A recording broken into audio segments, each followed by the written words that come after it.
saluto ai nostri amici telespettatori. La puntata di oggi è dedicata a un pezzo di storia della sanità della nostra regione, vista attraverso gli occhi di Federsanità ANCI. A tal proposito abbiamo il nostro gradito ospite, lo stesso presidente di Federsanità ANCI del Friuli Venezia Giulia, Giuseppe Napoli. Buongiorno. Buongiorno a voi e ai vostri telespettatori. Abbiamo detto che da pochi giorni avete ricordato, avete festeggiato i primi 25 anni, le nozze d'argento, perché possiamo parlare di vere e proprie nozze, partendo dalle origini, no, di Federsanità, del legame fra la sanità e il territorio, i comuni che un tempo vivevano nell'ambito della sanità in un mondo a sé, no? Sì, intanto ringrazio Telefriuli per questa opportunità e devo ringraziare anche lei e tutta la struttura, perché è sempre molto attenta sui temi della salute, che sono temi, come dire, che ci riguardano a prescindere dalla vicenda del Covid. Se ricordo, se mi tornano in mente quando siamo partiti, i tempi di quando siamo partiti, era un altro mondo, un'altra epoca, non solo perché vivevamo lontani senza pensare a questa vicenda del Covid che purtroppo ci ha ormai da 2 anni messo in un angolo, ma perché era se volete, era un ambiente in cui la sanità era degli ospedali, punto. Si parlava solo di andare all'ospedale, l'ospedale importante per noi che viviamo in provincia di Udine era ovviamente Udine, e i nostri piccoli ospedali, l'ospedale di San Daniele, l'ospedale di Gemona, l'ospedale di Tolmezzo, l'ospedale di Latisana, l'ospedale di Palmanova.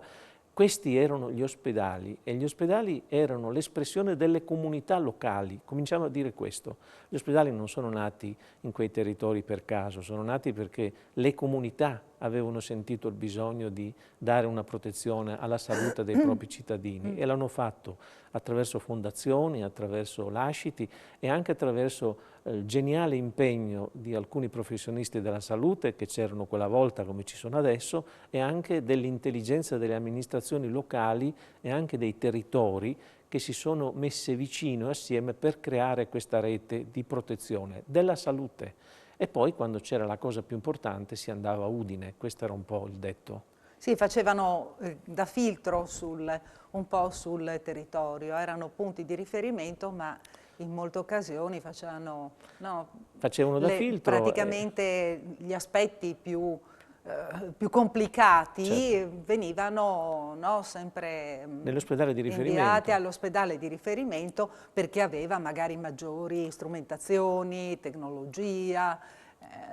E non dimentichiamo il ruolo dell'Università ecco. di Udine, non dimentichiamo che poi nel frattempo la città di Udine ha potuto ospitare l'università, evidentemente, sì, che ha significato anche specializzazione, che ha significato professionisti che venivano da fuori e che potevano anche dare ancora maggiore competenza, maggiore eccellenza. Ecco, questo era il territorio, come eravamo. Se pensiamo come siamo adesso, è cambiato il mondo dal punto di vista proprio organizzativo.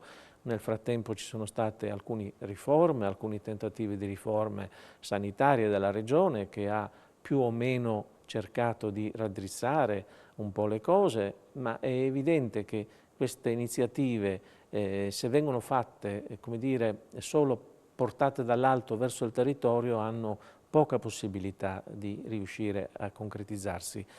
Questo non significa che non bisogna cambiare le cose, perché il tempo evolve, evolvono anche i bisogni e bisogna evidentemente tener conto anche di come è cambiata anche la medicina con la digitalizzazione, con la telemedicina, è cambiato anche il modo di fare il professionista, il medico in qualche maniera lo studente che si preparava 25 anni fa aveva un percorso formativo, quello che si forma adesso ha un percorso formativo ancora più specialistico e ancora più rivolto anche alle nuove tecnologie, come è giusto che sia peraltro.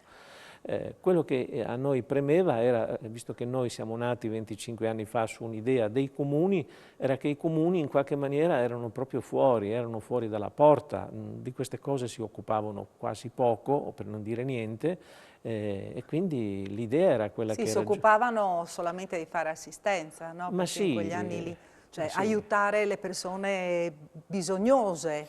No, adesso raccontare a un ragazzo giovane... Adesso è completamente diverso, è perché diverso. Raccontare anche oggi... dal punto di vista sociale, insomma, certo. al di là proprio della sanità stessa, è Era il tutto territorio. diverso. Che cosa è avvenuto e di cui dobbiamo essere molto orgogliosi in questa regione?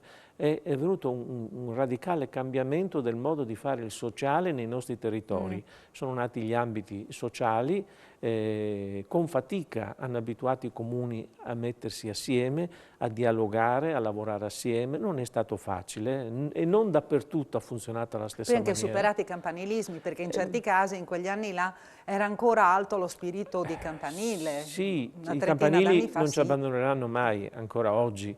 Ogni tanto ritornano, risorgono. Però, Quando dobbiamo difendere qualcosa che ci sembra sì, giusta, richiamiamo il campanile, sì. ma in realtà il tema vero è che abbiamo cercato di, almeno i comuni hanno cercato di dare servizi in maniera più o meno omogenea a tutti. Quindi il cittadino che nasceva o abitava a Lusevera poteva avere la speranza di avere, come dire, servizi che potessero essere uguali a quelli di Tarcento, quello di Premariacco poteva avere speranza che fosse uguale a quella di Cividale e quella di Aiello uguale a quella di Palmanova. E già fare queste cose che sembrano cose scontate oggi non erano poi così scontate. Ecco, in tutto questo il ruolo proprio di Federsanità in questi anni. Noi abbiamo accompagnato, siamo nati proprio con l'idea, per esempio, di cui adesso sembra quasi preistoria, che i comuni parlano con le aziende sanitarie, oggi è logico, è scontato, Certo. è perfino indispensabile per entrambi, è indispensabile per i comuni, è indispensabile per le aziende e credo che la stessa regione, tutte, al di là dei colori politici, spingono perché i comuni dialoghino col sistema sanitario, ci mancherebbe. Ma questo che oggi sembra scontato, 25 anni fa non lo era proprio così.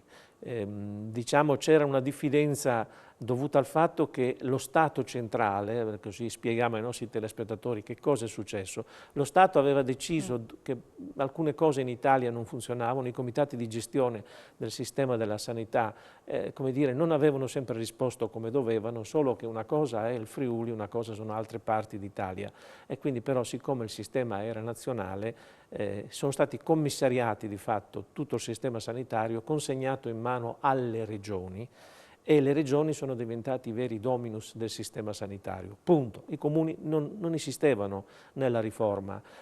Con una legge nazionale importantissima si decise che tutto passava attraverso le regioni e quindi in qualche maniera l'interlocutore del cittadino per la sanità non erano più i comuni, ma forse non lo sono mai stati in realtà, ma diventava di imperio la regione. Allora la regione si è caricata di questa responsabilità, qui da noi ha fatto alcune cose sicuramente egregie, altre un po' meno, come dire, di impatto, però il dato è che lentamente questo sistema sanitario ha avvertito il bisogno da una parte di riorganizzare, quindi di ripensare il futuro di alcune strutture sanitarie piccole e piccolissime e dall'altra però ha anche cercato di capire come è possibile che in una regione di 1.200.000 abitanti che ha 2 facoltà di medicina nella stessa regione in qualche maniera non è pensabile che alcune eccellenze non vengono valorizzate e altre vengono tenute quasi nascoste.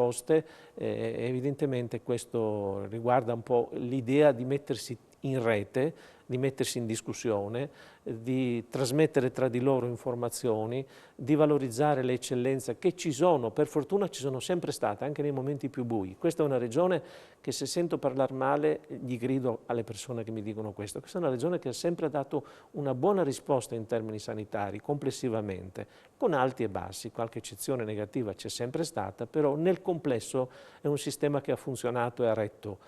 Che cosa invece adesso ci aspetta? E qui viene il futuro. Ci aspetta un cambiamento. Ma anche quello che è il vostro ruolo in sostanza, perché voi avete sempre osservato sul territorio, avete cercato di mediare, di organizzare, di mettere insieme iniziative, di far dialogare, perché questo è stato per 25 anni il Abbiamo vostro cercato ruolo. di fare una cosa importante, di rendere agevole il rapporto tra istituzioni e soggetti che si occupano della salute. abbiamo abituato i comuni, la maggior parte ci è riuscita splendidamente bene a dialogare con le aziende sanitarie, oggi aziende, prima ULS, USL, con tutti i nomi, ASL, con tutti i nomi, sì. uno diverso. Volevo ricordare ai nostri telespettatori che avevamo 12 ASL, poi siamo passati a 6 e poi adesso siamo a 3 aziende, quindi è molto cambiato e tutto questo processo è facile da raccontare, è difficile poi da attuare, perché dietro queste cose ci sono l'organizzazione sanitaria che funziona, i medici che stanno nelle strutture ospedaliere, gli infermieri, il personale, l'organizzazione logistica, quindi non sono percorsi scontati, quindi tutto questo avviene con fatica e ci vuole evidentemente la cosa principale, la condivisione. Queste cose le fai se le condividi, se le imponi non riesci a farle, perché trovi ostacoli dappertutto. Già li trovi quando condividi, figuriamoci quando non condividi. E questo è il compito su cui noi in questi 25 anni ci siamo molto spesi. Probabilmente anche, lo dico con un pizzico di orgoglio, riconosciuto in maniera trasversale da tutte le amministrazioni regionali, indipendentemente dai colori politici, hanno riconosciuto che la funzione di Federsanità ANCI Friuli Venezia Giulia è stata proprio quella di mettere insieme il più possibile queste organizzazioni, aiutare il più possibile la collaborazione, le sinergie e soprattutto spendersi perché i cittadini, di cui non si parla quasi mai, ma sono gli utenti finali di questi servizi, trovino che il pubblico che offre questi servizi offre comunque una risposta propositiva e positiva. Bene, siamo giunti al termine della trasmissione, non posso fare altro che augurare buon compleanno a Federsanità ANCI che appunto ha compiuto da pochi giorni 25 anni, ringraziare il Presidente Giuseppe Napoli, il Presidente di Federsanità ANCI, e pensavo di invitarla magari anche la prossima puntata per parlare di programmi, che cosa fa ANCI, che cosa sta facendo, perché sta portando avanti sul territorio diverse iniziative che coinvolgono cittadini, comuni, aziende sanitarie, coinvolgono sempre un po' tutti, no? Quello che è lo spirito proprio di Federsanità. Grazie per essere stato con noi. Grazie, invito accolto e ringrazio anche a nome di tutta Federsanità e del segretario regionale Tiziana Del Fabbro. Grazie a tutti voi. Ci vediamo, arrivederci.